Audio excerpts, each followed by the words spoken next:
What's going on, guys? My name's Kian. Today we're going to be talking about credit cards, why they're important, what they are, how to get started with them. All right, let's get on into it. All right, so why do you need a credit card? Why is a credit card important? Well, a credit card helps you build your credit score. Now, what is a credit score? Well, the credit score is a number that's given to you by financial bureaus that basically lets lenders know how likely you are to repay any debt that they hand out to you, whether that be like a mortgage or an auto loan or a credit card. This number is an estimate on how likely you are to repay them, because the lenders don't have a lot to go off of when offering you a loan. So on top of different things like tax returns or pay stubs or bank statements, they'll look at your credit score to see how good you were at handling debt in the past, and that will relay how likely you are to handle debt in the future. The most common type of credit score that you've probably heard of is called the FICO credit score.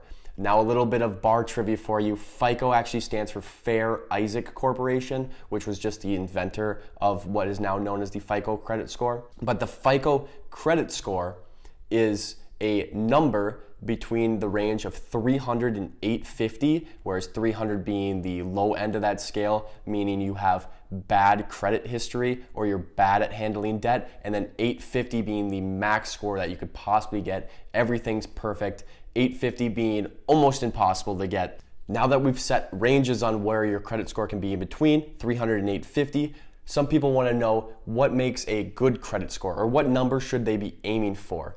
Well, a good credit score, experts typically say, is about 700. If you're above 700 credit score, you're typically doing a pretty good job. If you're below than about 600, you probably need a little work on your credit score, and you might not be getting the best benefits when it comes to lenders giving you different loans. Maybe you'll get a higher interest rate, but we'll get onto that later.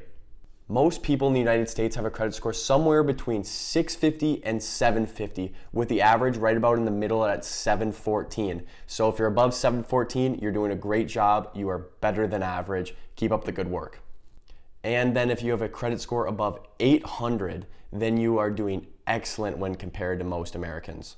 Now, if you're in the market for a new house, most lenders would like to see a credit score of above 620 for most conventional loans, and somewhere between about 500 and 580 if you're a first-time home buyer and you're going with an FHA loan, because the FHA loan allows you to get a mortgage with a little bit worse credit score and with a little bit lower money down. You can get a mortgage with about 3.5% down, as compared to a conventional loan where you need that 620 credit score or above, which typically makes you put down about 20%. For most scenarios, a credit score above about 740 will be getting you the best possible interest rates and loan terms across most lenders. So if you're looking to buy a house in the near future, try to get that credit score above 740 if you're looking to get the best rates possible. All right, now that we've taken the time to learn exactly what a credit score is and why it's important to have, next we need to break down how the credit score is calculated so we can learn how to improve a credit score if we have a bad one, and how to maintain one if our credit score is actually already high. All right, your credit score is broken up into 5 separate categories, with each category being weighted a different amount depending on how important it is to lenders. The highest amount in the first category is your payment history, and that is about 35% of your total credit score is contributed to this category.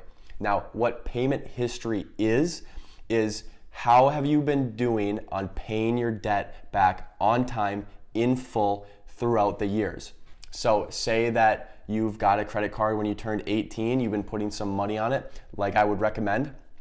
Did you pay off your credit card in full at the end of every month? If so, your credit will be very good in this category. If you have a couple of missed payments, it's probably not going to hurt you that much. But if you have continuously missed payments month after month, this category will be dropping dramatically. And since this is the biggest category in your credit score will go down significantly. Now, in order to improve this category, I would recommend making sure that your credit cards and any debt that you have, whether that be student loans or a mortgage, is paid off in full on time every single month. You should not be missing one payment in your debt amount. Otherwise, it's going to hurt your credit score dramatically.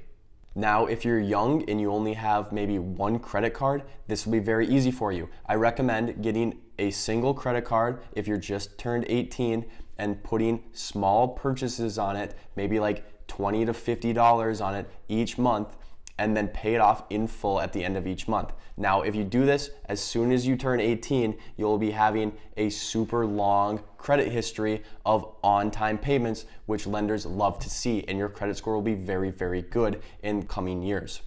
All right, the next category that makes up your credit score is called amounts owed, and it takes up about 30% of your credit score. So it's a little bit less than your payment history, but it's still a substantial margin. Now, amounts owed is basically another term for your credit utilization ratio, or how much of your total credit that's been allowed to you that you use each month. Now, say for example, you turn 18, you get a credit card, and you have $1,000 of credit limit. That means that the credit card company is letting you use $1,000 each and every month on your credit card, and then is expecting you to pay it off at the end of each month. Now, a good credit utilization ratio is about 10%, but anything under 30% is just fine. Most experts recommend you having a credit utilization ratio of below 10%, which will be giving you the best credit score. Something that will really hurt this category is if you have a low credit limit, say you only have a couple $100, say like $300, and you max out that credit limit every single month. This tells lenders that you don't really know how to utilize your credit and are very risky because you're always maxing out your credit. You don't know if you're given more credit, if you'll be able to pay it because you're already using so much. So I recommend either if you need more credit, open up more lines of credit. Maybe get another credit card, or maybe call up your current credit card and see if you can increase your limit.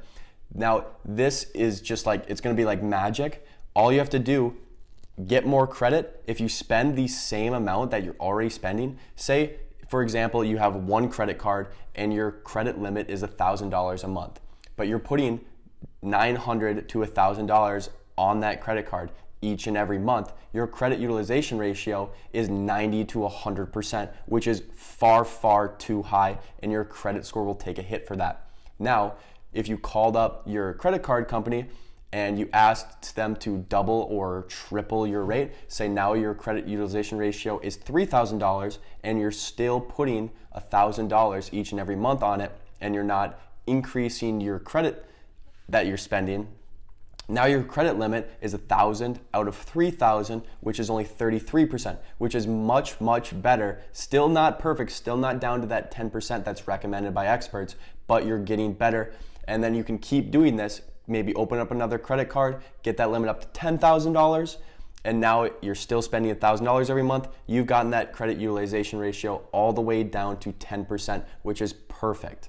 Now, the next category that makes up your credit score is called the length of your credit history, and it makes up 15% of your overall credit score. What this category essentially says is the longer that you've been utilizing debt for, the higher your credit score. Lenders want to be able to see that you've been paying off all your debt in full for a long time. That means you're very safe to lend money to because they know that you're going to pay it off. You've been down this road before, essentially.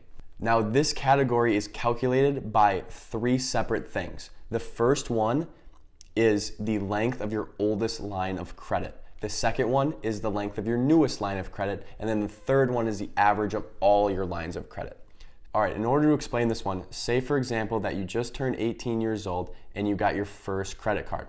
Now you've been doing what I recommended, putting small payments on it each and every month and paying off in full, and now you're 21 and you've had that credit card for 3 years. So your length of your oldest credit line will be 3 years. The length of your newest credit line will still be 3 years since you don't have another credit card, and then your average will be still 3 years. Say now that you're 21, you open up a new credit card. This will temporarily hurt your credit score, and here's why. Now you have two credit lines. Your oldest one will still be that first credit card when you opened up when you were 18. So your oldest one's still gonna be 3 years, but now your newest one will be brand new, it'll be 0 years. And then your average is going to be an average of the two, which will be 1.5 years. 3 plus 0 divided by 2 is 1.5 years. So in this category of your credit score, opening up new lines of credit will temporarily harm your credit score.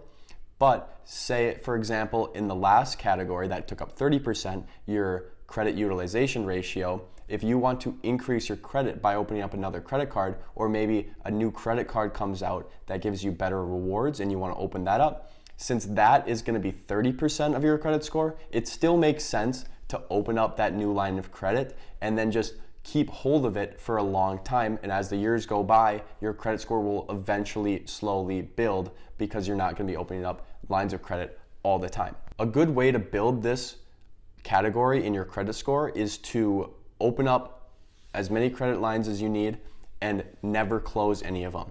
It is very detrimental to this 15% of your credit score if you close an old line of credit. So say that old example where you got your first credit card at 18 and you've been using it all these years, and now you have maybe like 3, 4, maybe 5 credit cards open, and now you're 40, but you no longer use that credit card when you were 18, do not close that credit card. Because if you close that credit card, the length of your oldest credit card will now jump to your second credit card that you open, which would be the one at your 21. Now that's not as extreme, but say you have that super old credit card that you got when you're 18, and then you open up another one when you're 40, and then close the one you were 18, now your oldest credit card length is gonna be the one you open up at 40. So you lost basically 22 years of credit history for no reason. You should just keep your credit cards. You don't have to use it all the time, but maybe put a payment or two on it just to keep it active,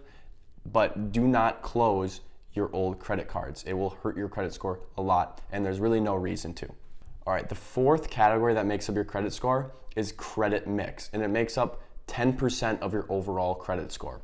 This category is just basically lenders want to see that you are able to handle different types of debt. Now, there are two main types of credit that you can have. One is revolving accounts, and the second one is installment accounts.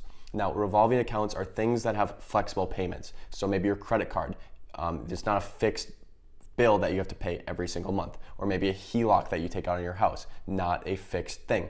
Maybe any shopping cards that you pull out, maybe you got like a Macy's card or a Costco card. Those would be examples of revolving accounts. Installment accounts, on the other hand, are fixed payments. This would be your mortgages, maybe an auto loan, maybe student loans.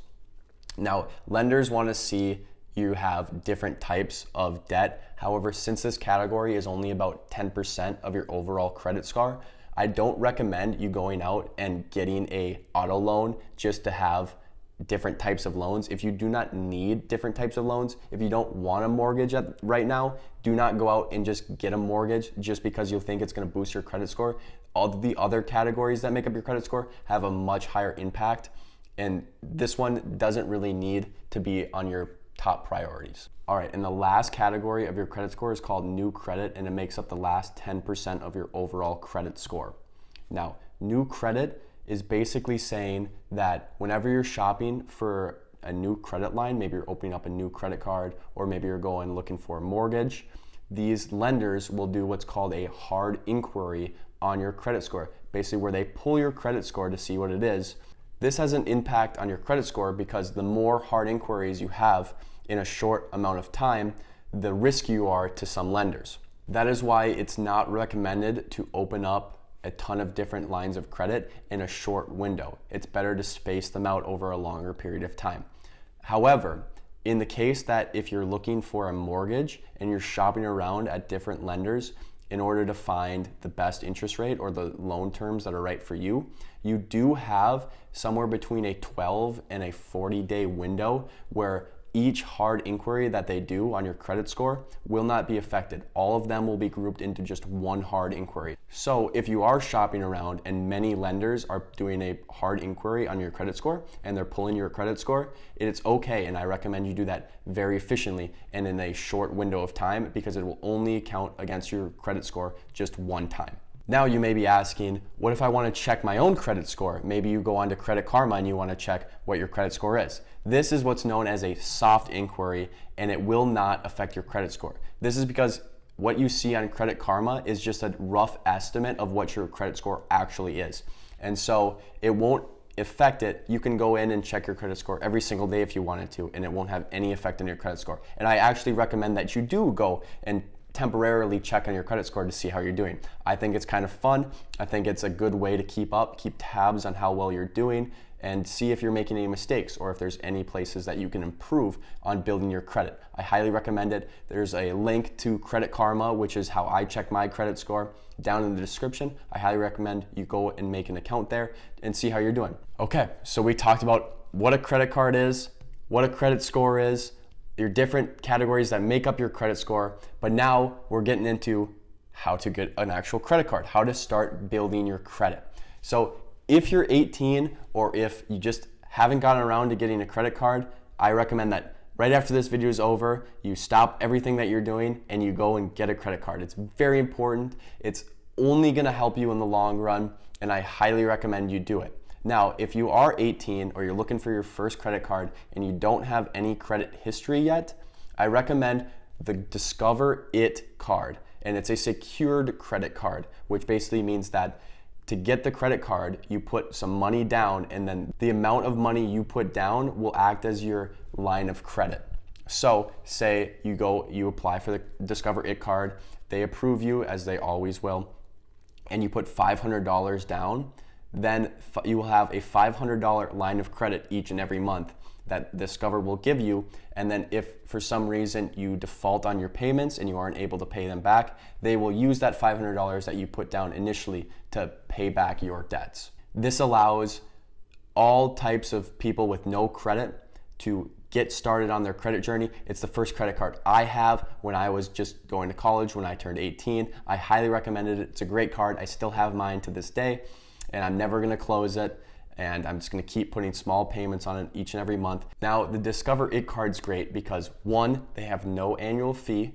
2, at the end of your first year, they will match dollar for dollar on every dollar you earned for your rewards. The rewards for the Discover It card are you get 1% cash back on every single purchase, everywhere, every time, and then you get 5% back on special categories throughout the year. So each quarter, the first quarter being January through March, they'll have some categories. Maybe that's grocery stores and gas stations. Maybe the second quarter it'll be like Amazon and Walmart. The third quarter will be something different. The fourth quarter will be something different. Now, you have to go into the Discover app each quarter and activate the new 5% rewards. I always forget to do that, so I'm telling you guys right now, each quarter activate the 5%, and maybe that will help you earn some more cash back. And then at the end of your first year, Discover will then personally match every dollar of cash back that you've earned and give it back to you. It's a great card to get started. Now, if you've already had a credit card for a couple of years and you've built up a good line of credit, there are plenty of credit cards. I recommend going shopping around, looking for credit cards that have the highest rewards for things that you spend the most money on. Maybe your commute to work is very long and you end up spending a lot of money on gas. Look for a credit card that offers you the most cash back on gas. Or maybe if you're big into cooking and some credit cards will offer you more cash back at grocery stores, go for that. All I can recommend is that look for a credit card with no annual fees. If there's an annual fee on a credit card that you're looking for, oftentimes, unless you're spending a lot of money, it will not pay for it. And I do not recommend you getting any credit card that has an annual fee. It's no good. You'll often forget that you have to pay it, and then that money will just be sucked out of your bank account each month. And if you're not using it to pay for a lot of things, to pay for that annual fee, it's never worth it. I don't recommend it. Get a credit card with no annual fee. All right, I hope you guys enjoyed this video about credit cards. I hope you learned a thing or two. If you did, please leave a like on the video and maybe share it with someone that can also benefit from learning this information. I know I wish I knew this when I was 18 and just getting my first credit card. It would have put me way farther ahead in life. Now, thanks for watching. Have a great day. See you soon.